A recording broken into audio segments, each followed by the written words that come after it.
एक डिवोटी था स्विट्जरलैंड में, वो म्युनिसिपैलिटी में काम करता था।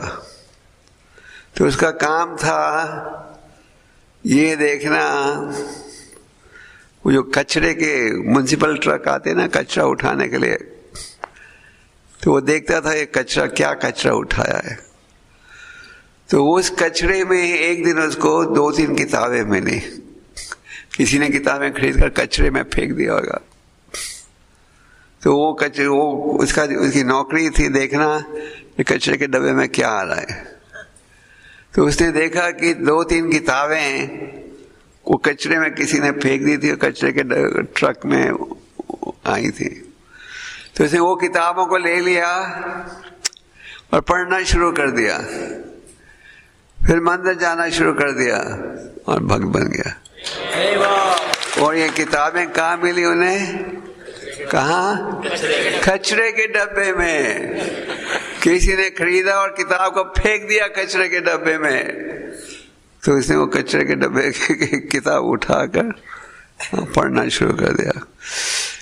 तो कई बार हमें लगता है कि हम ग्रंथों को बांट रहे हैं पर कोई पढ़ता नहीं।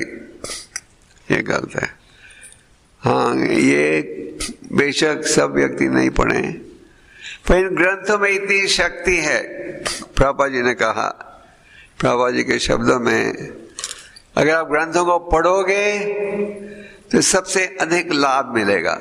आपने ग्रंथ खरीदा और पढ़ा, पर अगर आप ग्रंथ को पढ़ेंगे नहीं, ग्रंथ लेंगे और किसी और को दे देंगे तो भी हमें लाभ पहुंचेगा। और अगर आप ग्रंथ को लो, पढ़ो भी नहीं, किसको दो भी नहीं, केवल हाथ में पकड़ो तो भी आपको लाभ मिलेगा। इन ग्रंथों में इतनी शक्ति है। अब ये नहीं कि हम केवल लोगों को ग्रंथ हाथ में दें और फिर वापस लें।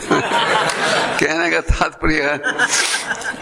तात्पर्य यह है कि इन ग्रंथों में इतनी शक्ति है कि अगर कोई इन्हें छू भी लेगा, प्रभुपाद जी ने एक समय कहा कि अगर कोई इन ग्रंथों का एक श्लोक भी ध्यान से पढ़े और समझ ले तो उसका जीवन सफल हो सकता है। तो ये जो ग्रंथों के वितरण की सेवा है, ये समाज के उद्धार और सुधार की सेवा। श्री प्रभुपाद जी जैसे आप जानते हो वृंदावन धाम में रह रहे थे, ग्रंथों का अनुवाद कर रहे थे और उनके मन में यही भाव था, मैं विदेश में जाऊं, क्यों? घूमने के लिए नहीं, वो पतितों का उद्धार करना चाहते थे। तो पतितों का उद्धार करना हम सबका भाव रहना चाहिए।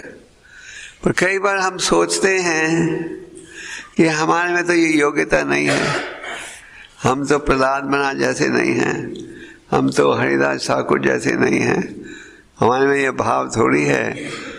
लोग माया में जुड़े हैं, जाने दो नरक में, हमारा क्या, हम तो ठीक रास्ते पर आ गए हैं, दूसरों को जाने दो नरक। तो वो भाव ही हो सकता है।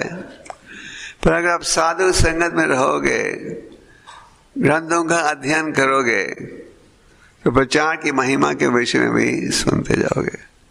भगवत गीता में भगवान कहते हैं, जो प्रयास करते हैं मुझे प्रसन्न करने के लिए, उनमें कुछ कमी भी हो मैं दूर कर देता हूँ। तो प्रचार की जो सेवा है वो हम सबका धर्म है।